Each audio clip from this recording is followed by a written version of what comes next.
In the future, everyone will be world famous for 15 minutes.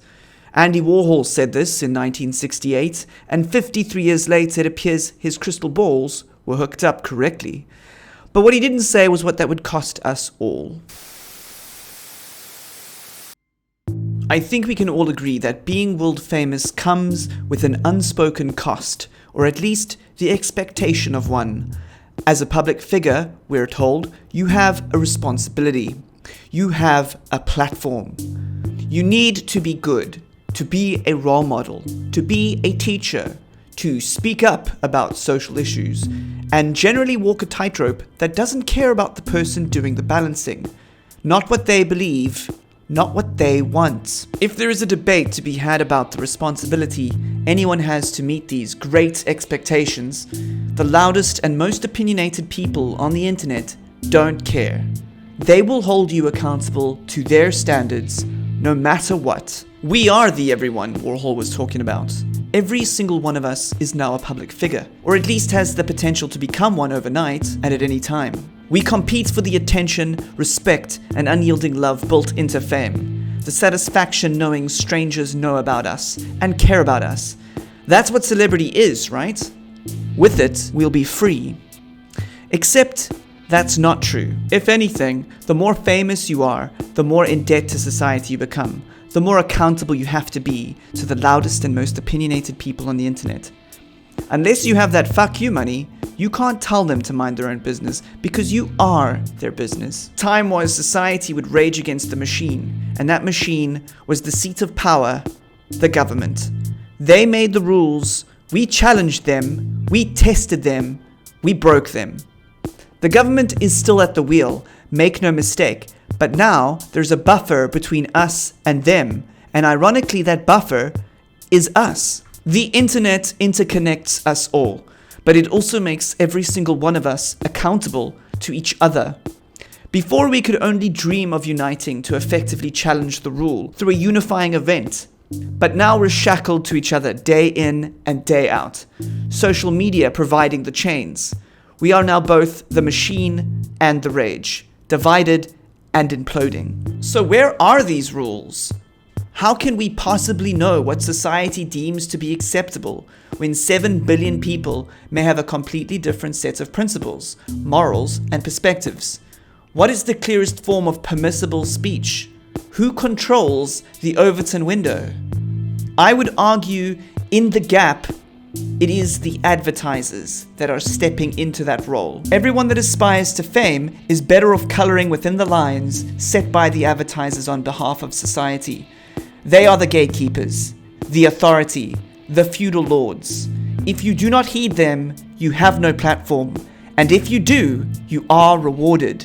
While it's easy to see aspiring content creators as the only group affected by these ad-friendly rules, the knock-on effect is felt by the rest of us. These have become our rules for engagement, our expression tied to how agreeable the message is to that platform's bottom line. Our speech is worth less than them keeping the lights on. First, let's consider that we are the product social media sells, their true customers being the advertisers looking at the data to decide when and where to spend their money. There's a hierarchy at play here though, with added pressure to please shareholders who are even more important to the platforms than the advertisers are. They need us to earn that advertising spend and their big investment money. Yet they are not getting it from any one of us individually, it comes from our data collectively.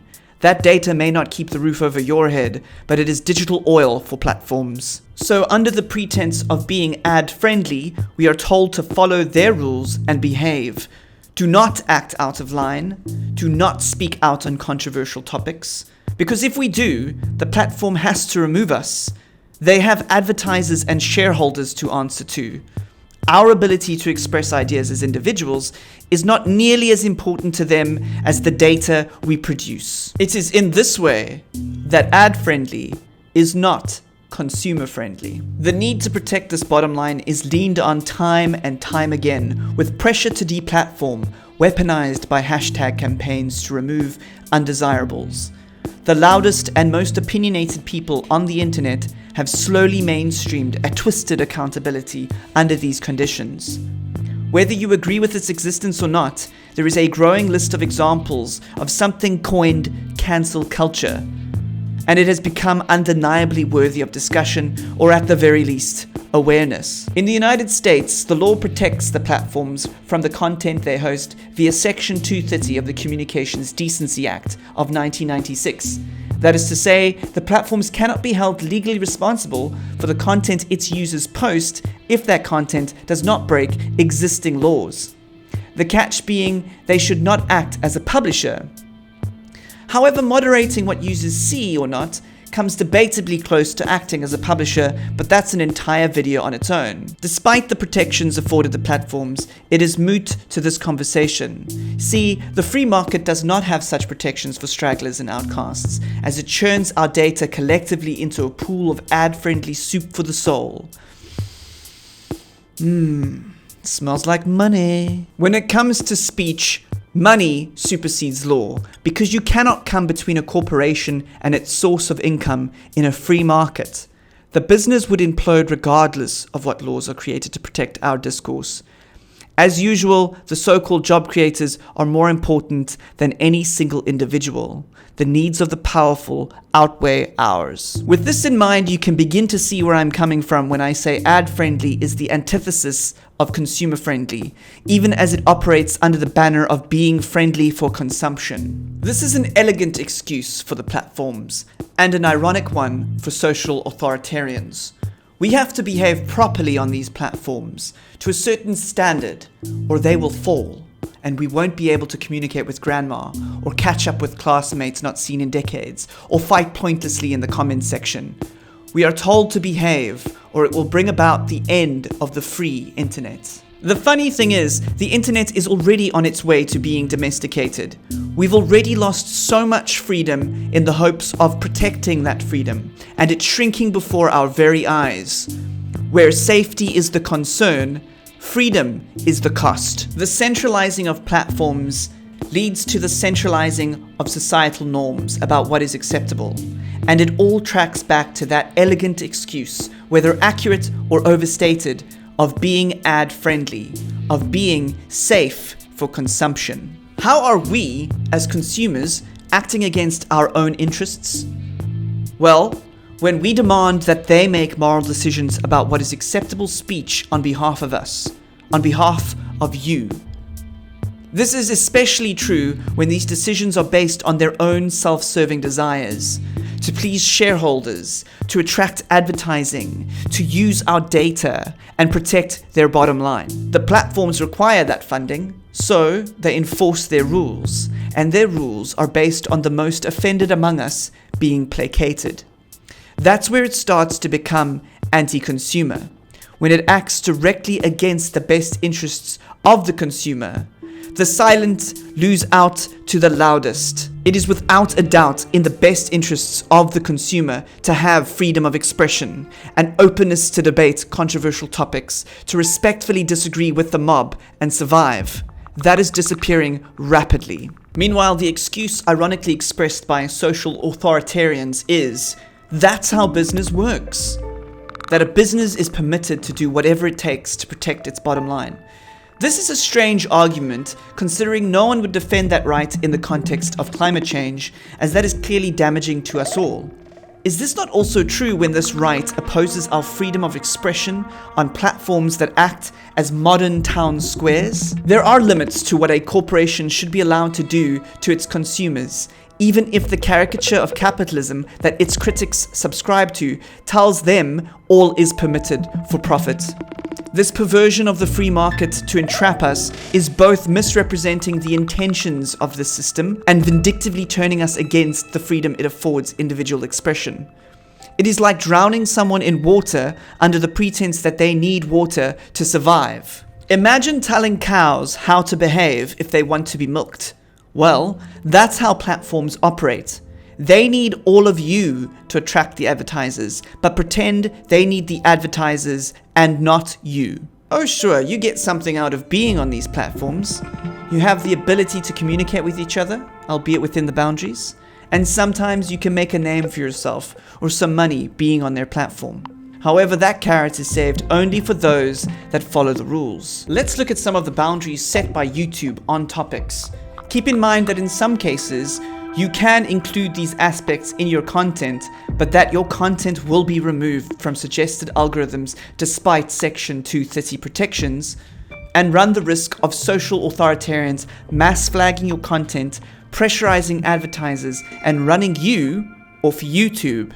Inappropriate language, violence, adult content, shocking content, harmful or dangerous acts, hateful and derogatory content, recreational drugs and drug-related content, firearms-related content, controversial issues, sensitive events, if it's incendiary or demeaning, tobacco-related content, and adult themes in family content. Reasonable, right? Mostly, but the rules themselves have the limitation of not always taking context and intention into account. For some, intention doesn't matter, so they do not see these limitations as a problem. For others, intention does matter, and so these limitations present boundaries on their expression. Being so interconnected, we are at the whim of the most offended, those who either do not care about intention or disregard it entirely to misrepresent expressions they don't agree with. Another limitation is that these rules are not always equally applied. Mainstream outlets are often permitted to speak on sensitive or controversial topics and can in fact remain monetized doing so. However, small channels or individuals that tackle the same topics are often penalized for doing so. Whether intention matters is a current hot topic debate in the New York Times. Pay attention to how that unfolds, because if intent does not matter when the dust settles, prepare for that to become the new precedent set for online discourse everywhere. This is yet another effect of us being so interconnected. To return to our topic at hand, here are some examples of where these rules have set the tone on permissible expression and enforced by the pressure of shareholder interests as well as ad spend. The adpocalypse, which is a whole video on its own. Interestingly, there is scant information about these events on Wikipedia, even though it has had such a major impact on content creators on the platform. The Blitzchung Blizzard controversy, and related to this, the NBA controversy.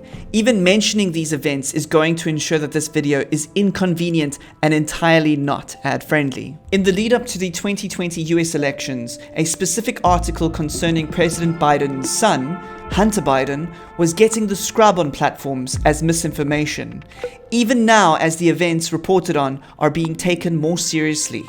The Carlos Maza versus Steven Crowder saga. Richard Stallman's opinion on how statutory rape is inconsistently approached by inane aspects like geography and law. The now infamous Gina Carano firing for a clumsy comparison of the current US political environment to the dehumanizing effects of Nazism in Germany leading up to World War II. Entire subreddits and even platforms can be shut down for being too controversial or not moderated enough. Even YouTube comment sections can get the content creator into deep water. I find this especially ironic considering the government gives YouTube protection as a host, but they do not give their content creators the same protections. These are a few examples dating back at least to 2016, and as if to prove my point, even discussing these controversial topics in this video, despite context, will almost certainly get this video demonetized. It appears YouTube is more than capable of earning from my data, but will not allow me to earn from my ideas. And that is well within their right as a company. But we need to realize that in this way, being ad-friendly is the antithesis of consumer-friendly. In fact, it is clear that ad-friendly is corporate-friendly. It is their interests against yours, and the corporate body with the biggest bank balance is most protected from your expression. Further to this, it is convenient for them that the controversial topics permissible to speak about, at least from a prescribed point of view, are ones that don't challenge corporate interests, that cannot disparage governments with economic muscle. They are usually topics critical of certain demographics in society, divisive in nature, and unsolvable. It was Tacitus that said, "If you would like to know who controls you, see who you may not criticize." If I may be so bold, Tacitus, I would like to add, if you would know who controls you, find out who pays the bills. YouTube is their tube. These rules do have an effect on our interactions online. You are held responsible for enforcing their rules when interacting with each other. This results in self-censorship and an adjustment of behavior, as well as a litany of fluff devoid of challenge to any entity footing their electricity bill. Look, I think we can all agree that society presents unspoken rules, and they evolve with the times, and breaking them often does result in consequences. But the power of the advertiser to dictate this discourse is unrealized. It is pervasive and frankly ironic. It also begs the question, should the pursuit of money be at the core of dictating our discourse, our morality? It makes difficult the ability to speak out on topics worth speaking about if it costs a platform or advertiser their money. If your bank balance is deep enough to pressure the platforms, you can stifle topics that challenge, test, or break their bottom line. Society gives its collective power to the platforms via its data, while giving up the power of the individual to rally a challenge.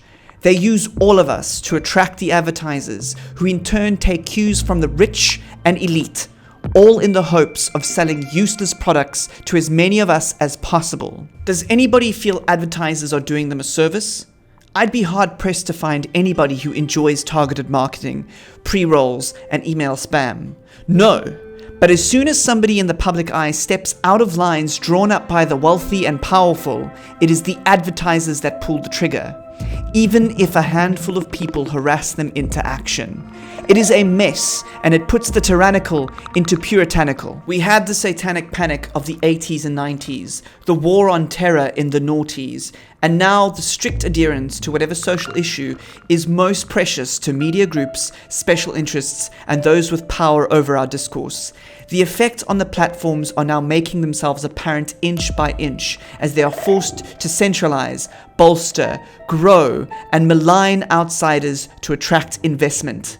No thought is given to how much we need the outsiders, those opposing voices to challenge our beliefs, to test them, to question them, to stand up to the machine. The once free and open internet is being turned into the panopticon via social media. While the platforms have taken the change to heart over the years due to threats of advertisers pulling funding, the existential threat now drifts to you and your expression. No, not you specifically, until it is specifically you. And the consequences when they occur are plainly apparent and unyielding. The panopticon is both a literal prison and a concept. How it works is that a central guard tower has line of sight with every cell. The prisoners cannot see into the tower, and it is impossible for the guard to watch all of them at once. But every prisoner may feel they're specifically being watched at any moment. This forces them to act appropriately, to regulate themselves. As it turns out, there may never need to be a guard in that tower, because the prisoners become their own prison guards. For this to work, the consequences need to be apparent, or the prisoners may wake up and realize the tower is empty and they can leave. In some cases, the prison doesn't even need to be locked. In applying this metaphor to the internet, the platform rules act as the guard tower. We are all under its watchful gaze, albeit willingly, with the threat of consequences. Even if they can't ban us all at once, we self-regulate to exist there. The advertisers act as the warden. They keep the tower funded, and so if the tower gets challenged, they'll update the rules to keep their grip. However, outside of this prison, we are more free to find ways to express ourselves, so long as we have the bravery to do so. As long as we stay there, it's their prison, their rules. They have the illusion of numbers, our numbers, the people. Their impact is tied to us, and ironically, that is a big reason we don't leave. We feel safe and connected in our numbers. This hasn't always worked out for them. If enough of us wake up to our power, we can walk, and they have nothing but an empty prison. We can start by decentralizing ourselves. Yes, there is safety in numbers, but as with any benefit, there is a hidden cost. With every perk, an unrealized sacrifice. If you prize self-expression, the ability to go your own way, to stand out and be your own person, then the bigger the group in charge, the less safe you are. Advertisers don't have your best interests at heart. Neither do the platforms, neither the product owners, nor the owners of media. They care about their bottom line. That is all that is expected of them.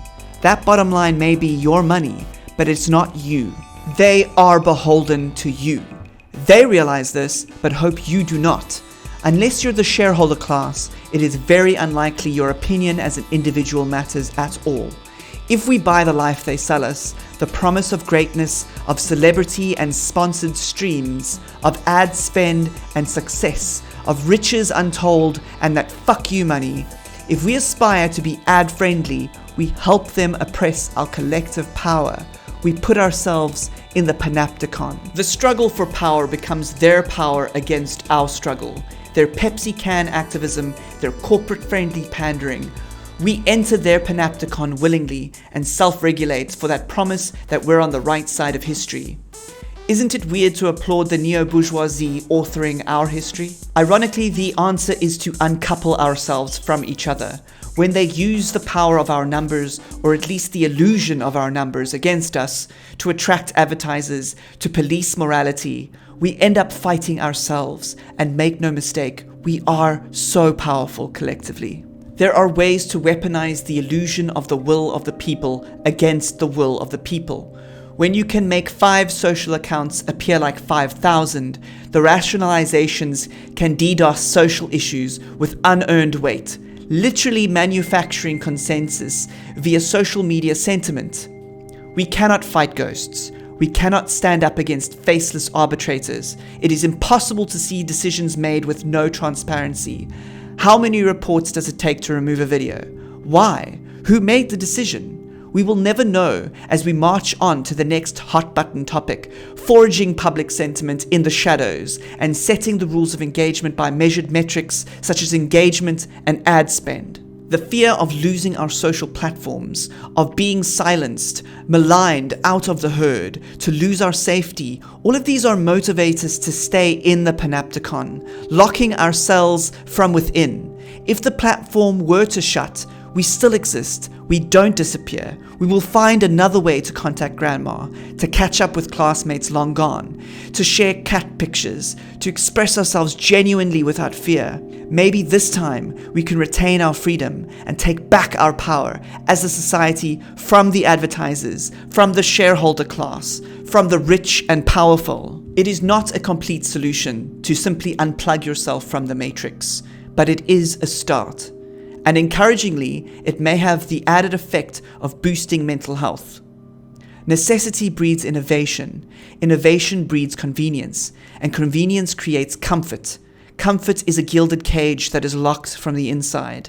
Let us get comfortable with discomfort so that we may never call a cage our home, so that we can resist the temptation to sacrifice freedom for safety, or at least the illusion of safety. Thank you very much for watching this video.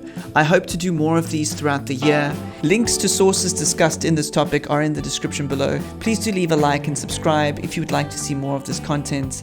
And catch us on Twitch Mondays, Tuesdays, and Thursdays.